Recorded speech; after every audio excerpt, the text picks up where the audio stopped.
Hello, you lovely souls. This is Shauna here, and I am so excited that you have joined us for another episode of the Inner Power Quest for Purpose Driven Spiritual Women, where I join you live here from my home, nestled in the beautiful Appalachian Mountains of North Carolina, and joined by my dog Loki, who sometimes makes an appearance. I'm just going to give you the heads up. I never know when he's going to decide to wake up and join us. The QuEST stands for Quantum Evolution and Soul Transformation. This is about us doing the path work. The path work is the great work of transforming ourselves and the world. And this is about the inner journey of healing from life's traumas and dramas. And so, as we are, integrating our spiritual gifts, so to aspire for more, to self-actualize and fulfill our purpose in life, and be in loving service where life can be that synchronistic adventure. That's what the quest is all about. I am your host. I am Shauna Pelton. For those of you who don't know me, I'm a trauma-informed spiritual mentor, a bioenergetic and somatic practitioner. I'm an advocate for healing and expanding consciousness through psychedelics.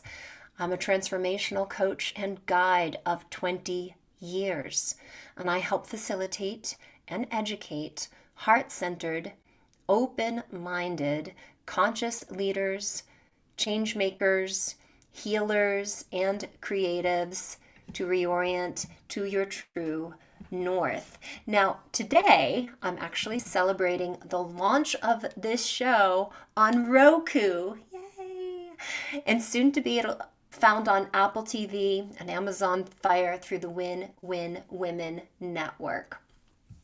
So I'm excited about that, and I'm so honored that you're here to join me for this wonderful occasion. Now, my intention for this program is to empower you to navigate life's challenges from your grounded center so that you can make that quantum shift and manifest your highest destiny. You can catch the replays of this show on the Win-Win Women Network, but I sure do hope that you can join us live every week at noon Pacific, 3 p.m. Eastern, and 8 p.m. Greenwich time for 30 minutes of enlightening content, followed by 30 minutes of community engagement, where you'll get to ask me questions or share your insights about the various topics that we'll be discussing on the show. And of course, we'll have meaningful conversations with each other in our empowered tribe. Now, I, for one, am motivated by these times that we are living in to be the change. And maybe you can feel it too. There's this feeling, an impulse to make the way right, for right action, for right thought, for right word, for right, deed. Deed is action. It's time for us to move beyond the old paradigm of living disconnected from ourselves and from each other, from our true nature. And it's time to activate our innermost potential, so to co-create a new paradigm together and leave this world better than we found it. I believe that our divine nature is seeking to emerge through us as conscious creators. And there's nothing more liberating to embody the authentic power of our sovereign self. And whatever it is that you're going through, whatever you don't like about the world, about the structures and systems of the society that you find yourself living in, about other people or about yourself, the key here is to remember that there is no challenge that we can't resolve when we are actually tapping into this part of ourself. And two, When we combine our strengths and our gifts and our talents with others, we can, in fact, make a bigger impact. So I hope that you are inspired by these discussions, by this episode, by this topic. And if you are like me, a seeker of truth, then you are exploring your potential for health, for happiness, for harmony in all areas of your life.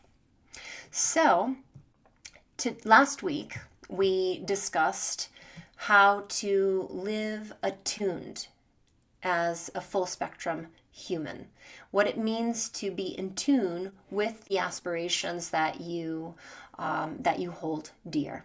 All right, and this is more about the vibrational alignment that we can find ourselves in when we become a vibrational match to that which we desire. Then we can be in that right relationship with it. And so we discussed a little bit of that last week.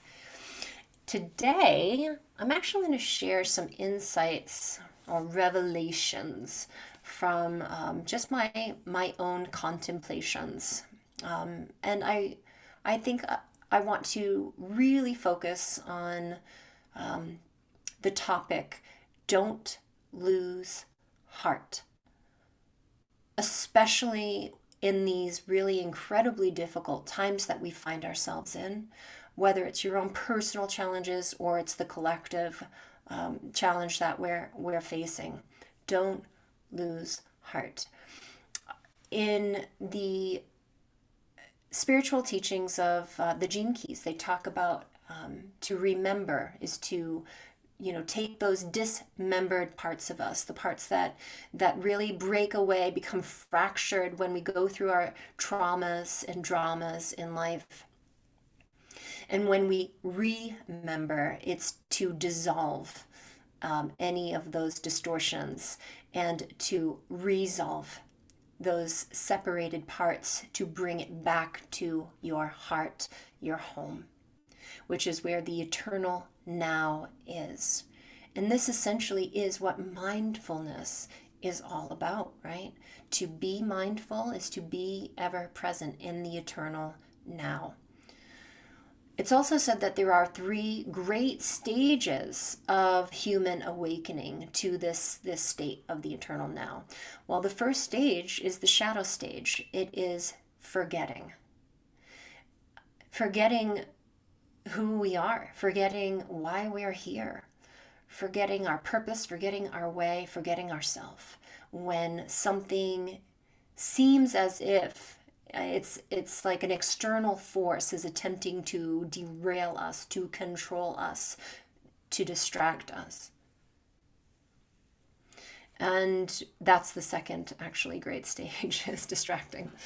But when we forget ourselves, we're going to live as if we are victims to the things that happen to us. And I always want to be very clear and specific about what I mean by, having this victim consciousness, because I do not dismiss and take away from any of the pain that you might have lived through when someone has caused you great pain. That is a real experience. We can experience being victimized by someone or something in life. That is a real thing. So I don't dismiss your pain when you feel that way. But when I talk about being, the consciousness of a victim, it's an identity that we take on when we get this narrative around the experience that essentially we try and assume, or no, we don't assume, I suppose we can make assumptions too, but we really create these stories around who and what we are based on the experience. And then we forget the truth of who and what we are. We're so separate from that nature of our true nature that we do separate from it. We forget. And living that way is living in victim consciousness. So that's what I'm talking about when we talk about that concept. That's what I'm referring to. And the other aspect of the three great stages of awakening is the distracting. So, what happens is oftentimes when we are on that spiritual quest for remembering, we do have those revelations like, oh my God, I'm this powerful divine being that has unlimited potential, and I'm having a temporary human experience, and what I'm going through is helping me to grow in a very specific way. Great, you had an awakening. Okay, awesome. However, the thing is we don't live from that place. We often get distracted by the challenges of life, and we keep operating from the level of consciousness that we had when we were in forgetfulness, but we've also had awakening. So it's this really interesting in between space. It's like we know, but we're not really living as if we remember. So that's what distractions are all about. We're distracted by what other people want from us. And we're distracted, like, as my partner and I really joke, we have this beautiful new home and this property that we absolutely love to be on, and we want our hands in the dirt. We want our time to be spent outdoors, but we have this, job. We joke about it. It's like, oh, then life wants us to focus on other things. And so that's our way of bringing humor into the situation. But yeah, we can get distracted sometimes by what our employers want us to do, by what our family members want and expect up from us, by just life in general. We can just be in that place of distraction. What I find happens as a result of that is we end up kind of beating ourselves up a little bit because we know better, yet we are not doing the thing that we know to do as these from that level of consciousness of an awakened being. But the more and more and more you shift from that distraction into the remembrance, to have that like habit of bringing in daily rituals and practices as a way to show up differently for your life's challenges, to bring in the revelations that you've gained from your work, your journey work. The more we do that, the more we move into the third great stage of human awakening, and that is the embodiment of the true nature of ourself. So this journey is not like an overnight journey. I think that people get sometimes disheartened, and that's why I said like the contemplation for today's episode is to not lose heart. When we lose heart, we lose hope, we lose care, we lose our focus, we lose meaning, and we also lose something very important for our as creators. We lose the fire or the passion for what it is we aspire for. So as this this conversation that I'm referring to, like as we like this not to lose heart, and the hope is for us to move into those stages naturally, and be able to stay in this practice of remembrance. That's my hope. And the idea of not losing heart actually sparked something for me, and I'm going to share. I did write it down. I took notes on this, but I'm going to share from my heart in just a flow state with you for a moment. And I'm still like really working this out. So bear with me as I'm here's my point. I'm trying to like condense it to the time that we have left. If I don't get to all of it, I'll continue this discussion for next week. But I'll begin by sharing. Last night I was contemplating this subject and the idea of remembering who and what we are so that we can face our challenges individually and collectively. The way that memory works, this is something important because we want to remember. How does memory work? Well, science and the research shows that there are a few different types of memories. There are implicit memories, which usually come from behavioral kind of patterns, like things that we repeat and do. So it's like, for example, like if we're, I remember like when I was drinking more, I will have the occasional alcoholic beverage, but it's not in my normal routine because, and here's why, I noticed that I was doing it every single night. Just simply, it was like, oh, I'm cooking dinner.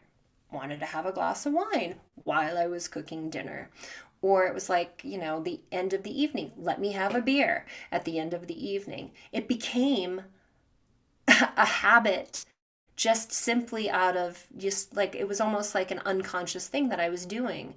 And as you create these memories of ways of being, you develop an identity around yourself in relation to that experience. And I knew I didn't want to be in that almost like the victim of this unconscious pattern, that I wasn't remembering my my sovereignty in those moments. I wasn't choosing, it was choosing me.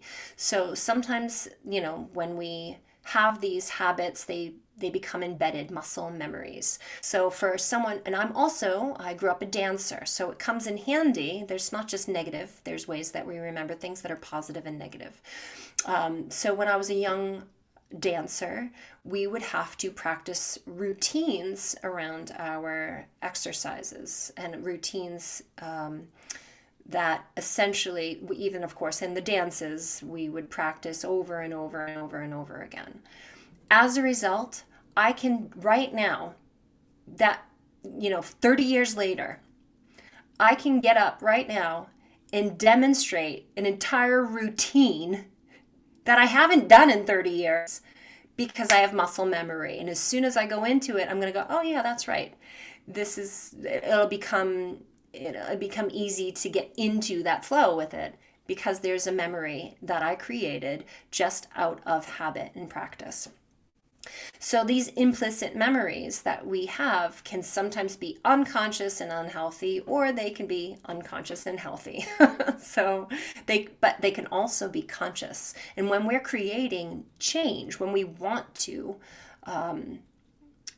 build a new reality for ourselves, when we want to build up a new identity, and it's not like something outside of us. We're literally just allowing for the truth of who we are to emerge from us.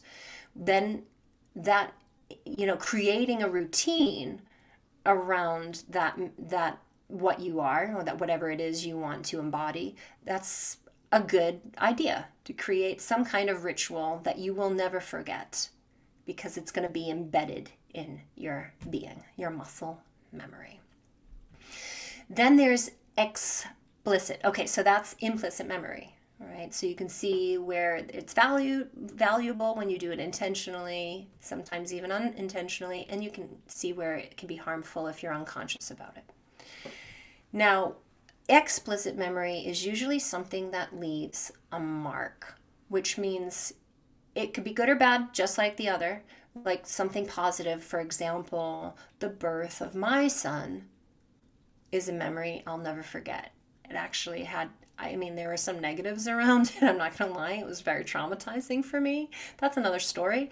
But the experience that I had on the positive side with the love for this being in my arms and nursing him for the first time, and oh my God, that will forever be etched on my heart and in my soul.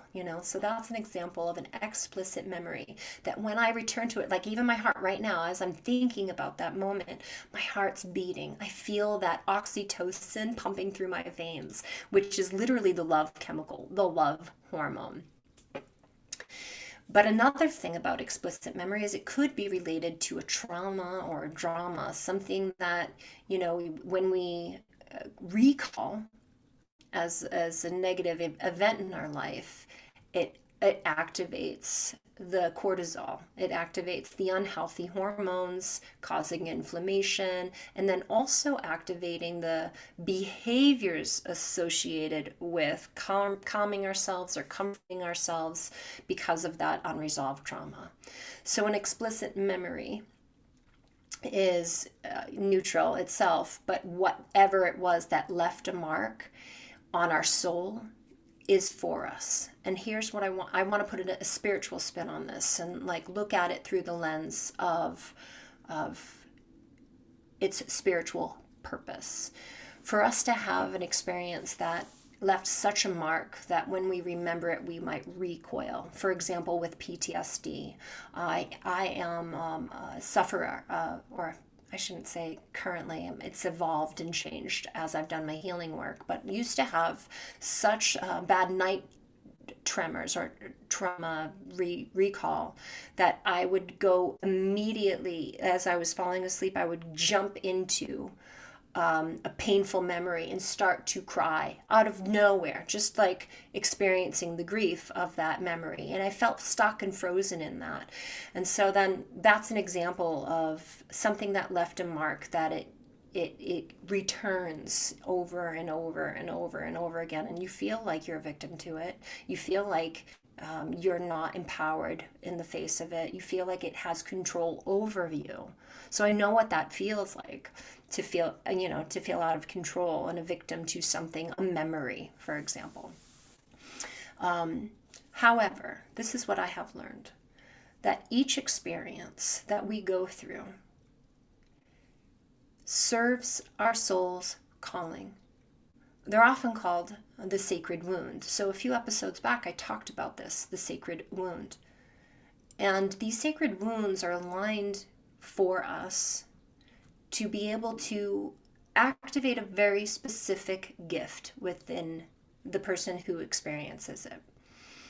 And so when you look at it for its gifts, you start to see its value. However, that doesn't mean that, again, just like the victim consciousness, I'm not suggesting that we deserved something.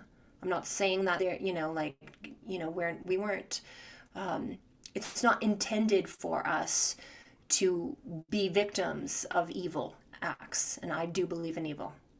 It's not something that you're like, here, go through this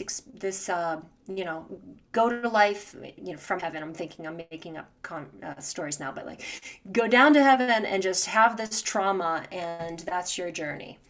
No, we are inside of us, each embedded with these qualities of our being, that when we experience these traumatic events, then we have the opportunity to access. It's almost as if it cracks open the seed of our soul's potential. And it's unique to us.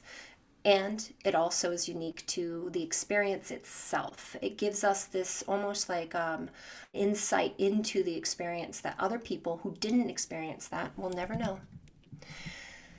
And so we gain an experience that is for our soul's growth.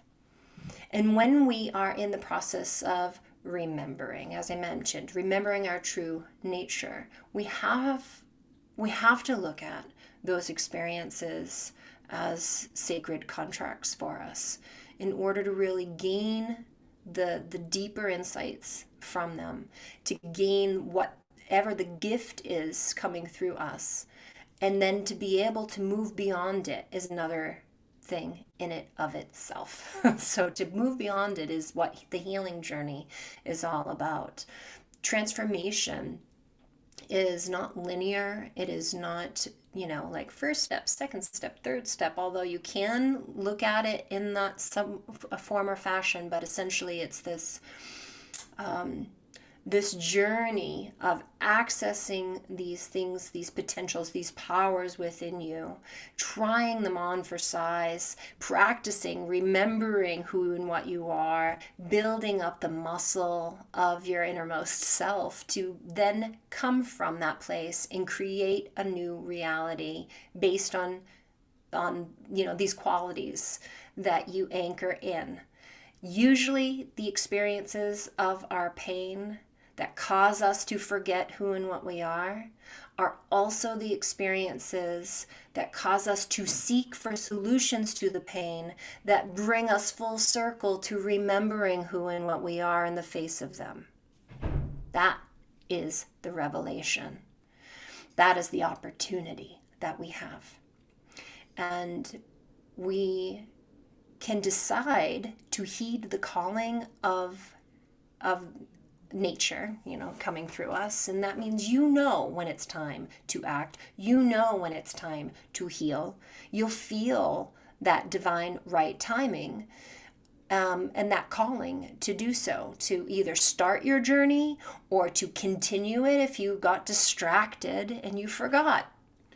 And either way, wherever you are on your path, know that there is no, all paths lead home. There is no wrong way to do this. Whatever path you're on for your personal quest, know that it is good for you. It is right for you. And it will help you to remember your true nature. So this idea of don't lose heart came to me as I was thinking about literally how we truly forget. I personally, I told you I had experienced trauma, and so I was a victim of PTSD, of chronic, I had complex PTSD symptoms, and I would have night terrors as a result of it for decades. It was just part of me.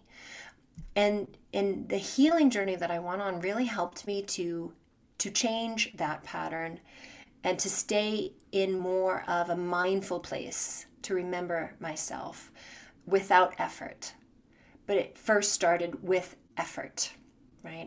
It was the challenge of remembering to do the things that helped me, the implicit memories, right? That helped me to build the muscle memory and to create change on my path. And they say that as you walk the path, not only do you change, but the path starts to change as well.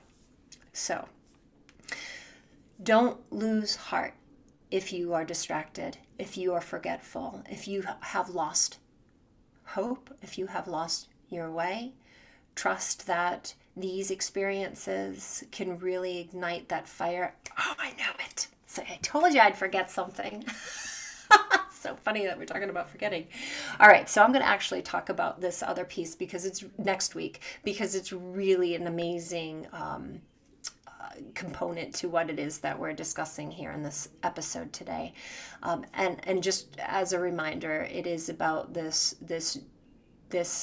journey of regaining, or not a reminder, like a kind of planting the seed for what to expect next week. It's this journey of regaining that fire, that passion for your purpose, for your life again, and finding the energy to move beyond whatever it is that you feel stuck in pain with, that sort of thing. So that we will continue this discussion next week. So I hope that you stay tuned for it. So again, this show is really again about the empowering experience that we can have when we just seek to know truth and to know ourselves. And then also coming together in community, because we're not alone. We don't have to do this alone.